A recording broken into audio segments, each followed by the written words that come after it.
Kepolisian kembali menggelar olah tempat kejadian perkara terkait kasus tewasnya diplomat muda dengan wajah terlilit lakban di Indekos Menteng, Jakarta Pusat. Garis polisi pun dibentangkan di pintu gerbang Indekos menandai tengah olah TKP. Sementara petugas Dokpol Inafis hingga Puslap 4 Polri tampak sibuk menyelidiki bagian dalam dan luar Indekos.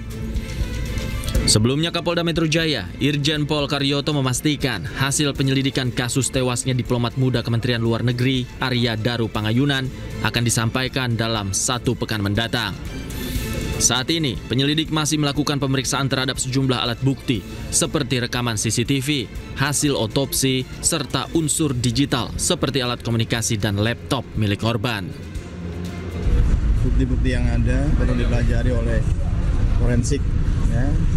Baik CCTV, kemudian hasil otopsi, dan juga termasuk digital. Digital itu dari apa? Laptop dan lain-lain, ya.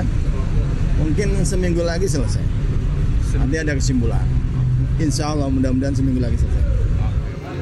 Adapun korban berinisial ADP ditemukan tewas di kamar kosnya dengan kondisi wajah terlilit lakban pada Selasa 8 Juli lalu. Pihak kepolisian pun masih melakukan pendalaman untuk mengetahui penyebab kematian sang diplomat muda tersebut. Dari Jakarta, Tim Liputan iNews melaporkan. Ya, lalu bagaimana situasi terkini dari lokasi tewasnya diplomat muda Kemenlu Arya Daru Pangayunan? Sudah ada rekan Indra Setiabudi. Selamat sore, Indra. Hari ini sudah dilakukan olah TKP kembali di lokasi. Adakah yang baru yang didapat oleh kepolisian? Baik, selamat sore Wiki dan juga pemirsa. Terkait olah TKP maksud kami ini berlangsung tadi pagi saja dari pukul 8 pagi hingga pukul 12 siang tadi, dan hingga sampai saat ini tidak ada olah TKP lanjutan. Dan memang situasi terkini tempat saya melaporkan di kawasan Indekos Menteng, Jakarta Pusat, di mana ditemukannya satu meninggal dunia, ya, diplomat muda berinisial ADP dan juga berumur dengan usia 39 tahun, dinyatakan meninggal dunia dalam kos. Dan saat ini bisa saksikan bahwa kepolisian juga sudah melakukan olah TKP kurang lebih 4 jam lamanya. Ini di dalam Indekos dan juga area luar kos. Dan kalau kita bahas dalam olah TKP ini, setidaknya kepolisian ini berhasil membawa alat bukti, barang bukti seperti koper dan juga paper bag dari TKP untuk nanti diselidiki untuk lebih mengetahui penyebab kematian dari para korban ini di dalam Indekos. Dan kalau kita bahas Wiki dan juga pemirsa, bahwa Anda bisa saksikan untuk area luar Wiki, di area kanan saya ini ada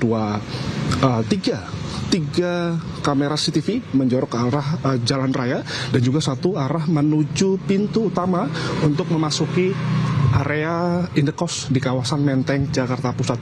Anda bisa saksikan, Wiki dan juga pemirsa, bahwa untuk lokasi ini, Anda bisa saksikan ini memiliki sistem smart door lock, yang mana tidak sembarang orang yang bisa memasuki area ini, dikarenakan hanya penghuni Indekos saja yang bisa memasuki dan tidak bisa orang lain untuk mengakses pintu ini. Dan kalau kita bahas Wiki dan juga pemirsa, kami akan tunjukkan Anda lagi bahwa untuk area pintu masuk saja ini sudah ada terpasang satu CCTV menjorok ke arah ke dalam, dan juga kalau kami lihat di dalam ini ada 2 CCTV yang standby menuju arah pintu keluar begitu. Sehingga untuk terkait keamanan Wiki dan juga pemirsa ini sangat ketat sekali, ya, dan tidak memungkinkan orang lain ini bisa masuk dengan seenaknya begitu di area wilayah di Indekos di kawasan Menteng, Jakarta Pusat ini.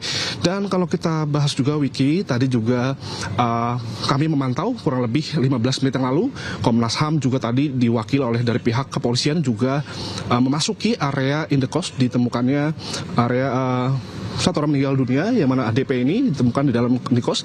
Anda bisa saksikan ini pintu kamar korban masih dalam kondisi terlilit lakban begitu, dan juga pintunya juga masih dalam kondisi masih terlilit polisi lain ataupun tidak bisa diakses oleh sembarang orang karena proses penyidikan masih terus berlangsung, Wiki. Dan kami tunjukkan juga Wiki dan juga pemirsa bahwa tadi juga melihat bahwa Komnas HAM ini masih ikut turut serta dalam pengungkapan kasus daripada tewasnya diplomat muda berumur 39 tahun ini, dan di pihaknya juga masih menunggu dan dapat mendapatkan informasi bahwa pihaknya ini akan masih menunggu kurang lebih sepekan dan maksimal 11 hari nantinya kepolisian baru mengabarkan hasil daripada proses penyidikan ataupun olah TKP dilakukan pada hari ini kurang lebih pada pukul 8 pagi hingga 12 tadi. Dan kami informasikan juga bahwa Wiki, ini pintu gerbang utama, Anda bisa saksikan ini saat ini sudah bisa dibuka, yang mana sebelumnya ini masih tertutup Wiki. Namun setelah olah TKP berlangsung, ini pintu sudah terbuka, hanya saja sekarang polis lain ini hanya terpasang di pintu kamar korban saja. Dan kami juga masih menunggu, yang materi olah TKP juga kami juga belum bisa mendapatkan keterangan resmi terkait proses olah TKP yang dilakukan pada pagi hari tadi. Demikian Wiki, kembali ke Anda. Baik Indra, terima kasih atas informasi yang Anda sudah sampaikan. Selamat bertugas kembali. Ya, kami akan menuju ke informasi berikutnya. Bersama rekaman kamera pengawas indekos diplomat muda Kementerian Luar Negeri Arya Daru Pangayunan tersebar di media sosial. Dalam detik-detik terakhir, terekam Arya tengah membuang sampah sekitar pukul 23 malam hari.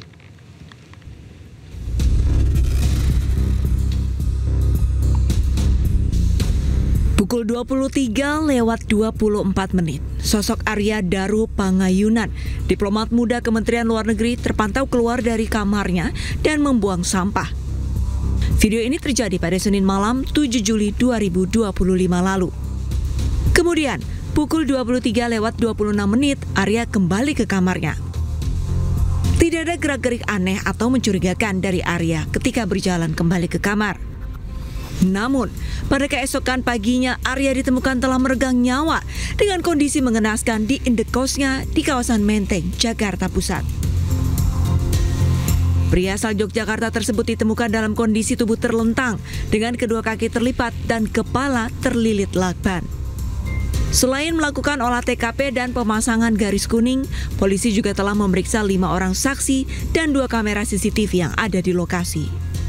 Membaca dari bukti-bukti yang ada perlu dipelajari oleh forensik, ya, baik CCTV, kemudian hasil otopsi, dan juga termasuk digital itu dari laptop dan lain-lain, ya. Mungkin seminggu lagi selesai. Nanti ada kesimpulan. Insya Allah mudah-mudahan seminggu lagi selesai. Saat ini, penyelidik masih memeriksa terhadap sejumlah alat bukti, seperti rekaman CCTV, hasil otopsi, serta unsur digital, seperti alat komunikasi dan komputer jinjing milik korban. Namun, hingga kini misteri tewasnya korban belum juga terungkap. Dari Jakarta, Rani Sanjaya, iNews melaporkan. Ya, untuk membahas misteri tewasnya diplomat muda Kementerian Luar Negeri sudah bersama kami kriminolog Ibu Hanifah Haslan. Selamat sore, Bu Hanifah. Terima kasih sudah bergabung sama kami di iNews sore. Ya, baik Bu Hanifah, ini kematian diplomat muda ADP ini masih kemudian menjadi misteri. Bagaimana menurut Anda terkait dengan perkembangannya sejauh ini? Baik, kalau kita melihat ya kematian diplomat muda ini yang sangat mendadak dan misterius itu patut dicermati secara multidisipliner. Itu ketika seseorang dalam posisi strategis, relatif muda dan berprofesi sensitif ditemukan meninggal tanpa sebab jelas, maka kematiannya tersebut perlu dianalisis sebagai kematian yang berpotensi tidak wajar atau suspicious death, gitu ya. Karena kita melihat bagaimana dia ditemukan, bagaimana bentuknya, itu menunjukkan bahwa ada sesuatu yang membuat kita mengarah pada eksternal gitu. Nah, kalau kita melihat juga adalah siapa sih yang punya akses ke ruang privatnya gitu. Karena kita sama-sama ketahui bahwa kos-kosan ini bentuknya adalah tempat yang secara fisik tempat yang sangat-sangat privat, tidak bisa dimasukin oleh orang lain karena harus mempunyai akses tertentu. Berarti kita perlu mencurigai orang dalam mungkin atau orang-orang yang profesional dalam melakukan kejahatan ini. Karena kalau kita lihat bentuknya, tidak mungkin seseorang bisa melakukan bunuh diri dengan cara demikian. Gitu ya, dengan cara dia melilitkan lakban aja ke wajahnya. Yang perlu kita ketahui adalah dari mana awal dari dia melilitkan. Apakah dari kening, apakah dari bawah? Kalau dari mulut mungkin ada kemungkinan dia dibekap biar tidak mengeluarkan teriakan sehingga kedengaran oleh orang lain. Atau yang berakhir dengan di hidung. Kalau di hidung masih ada kemungkinan dia melakukan bunuh diri. Tapi walaupun demikian, ketika korban melakukan pembunuhan dengan melilitkan sendiri, itu ada kondisi-kondisi yang membuat seseorang secara natural mencari oksigen yang membuat gerakannya itu tidak simetris gitu. Sementara di temuan korban kondisinya sangat simetris dan sangat rapi. Ini yang membuat ini menjadi sesuatu yang janggal. Baik, artinya dari temuan-temuan sejauh ini patut dicurigai bahwa ini melibatkan pihak lain dalam kematian ADP sendiri begitu ya. Yang menarik adalah polisi menyebut tidak ada jejak orang lain di TKP. Tadi juga disampaikan oleh rekan kami yang bertugas di lapangan begitu menyampaikan terdapat 3 CCTV di area luar dan di area dalam ada 2 CCTV. Tapi kemudian CCTV yang beredar memang menunjukkan bahwa aktivitas terakhir ADP keluar dari kamar dia membuang sampah, kemudian masuk lagi dan tidak ada gambar berikutnya begitu yang masyarakat bisa lihat. Bagaimana Anda melihat ini sebetulnya, Bu Hanifah? Yang kami ketahui dari kriminologi itu bahwa kejahatan itu dipelajari. Dipelajarinya itu dari aktivitas rutin calon korban sampai bagaimana cara menghindari hukuman itu sendiri gitu. Nah, kalau yang kita perhatikan adalah CCTV yang mengarah ke kamarnya, bagaimana dengan CCTV yang di tempat lain atau blind spot? Ini yang perlu kita perhatikan. Karena bagaimanapun juga dengan rapihnya pembunuhan ini atau rapihnya kasus ini berarti melibatkan orang-orang yang sudah mempelajari lebih lanjut. Ini bukan pembunuhan yang dilakukan secara impulsif, tapi sudah dipelajari mungkin sebulan atau beberapa waktu lamanya gitu ya. Sehingga kita tidak bisa memeriksa hal-hal yang sewajarnya atau hal-hal yang sudah dipikirkan pula oleh calon pembunuh itu atau pihak ketiga itu. Baik, ada istilah tidak ada kejahatan yang sempurna. Artinya sebetulnya kalau kita kemudian lihat ada hal yang cukup janggal. Poin-poin janggal tersebut yang menurut Anda paling janggal dan harus kemudian didalami oleh kepolisian apa saja, Bu Hanifah? Kalau kejanggalannya itu sebetulnya ya kalau dia mengalami kondisi-kondisi yang membuat dia melakukan bunuh diri, sebetulnya ada permasalahan apa gitu. Yang kejanggalan pertama adalah dengan korban dililitkan lakban itu sebetulnya menurut saya itu sudah sangat-sangat janggal karena ini bukan kematian dari proses bunuh diri yang wajar karena biasanya menggunakan alat-alat yang mudah sekali gitu. Karena secara reptilian brain ketika dia kehilangan nafas pasti dia akan mencari nafas itu sendiri gitu ya secara natural. Nah, kemudian yang tidak kita ketemukan adalah dia tidak ada pemeriksaan medis terkait sakit fisik maupun sakit psikologis. Sehingga permasalahan pribadi tidak ada. Ketika dia tidak punya permasalahan pribadi, lalu apa sebetulnya yang membuat dia melakukan upaya bunuh diri? Gitu. Lalu bagaimana dengan upaya-upaya dari Kapolda tadi itu yang harus kita tunggu selama 1 minggu lamanya untuk melihat dibukanya alat-alat bukti yang lain seperti ponsel dan hal yang lain gitu ya. Kemudian ruangan terkunci dari dalam tapi tidak ada tanda-tanda pembunuhan atau tanda-tanda yang lain, itu bisa jadi sudah dipersiapkan sebagai staging. Staging itu adalah manipulasi, staging bunuh diri pasca pembunuhan. Bisa jadi ini sudah dilakukan pembunuhan, tapi si pihak ketiga itu membuat skenario agar nampak seperti bunuh diri. Terbukti dengan rapinya tempat. Makanya oleh sebab itu yang perlu kita perhatikan adalah apakah ada rambut di situ atau tetesan keringat atau yang lain yang menunjukkan ada DNA lain dalam ruangan tersebut.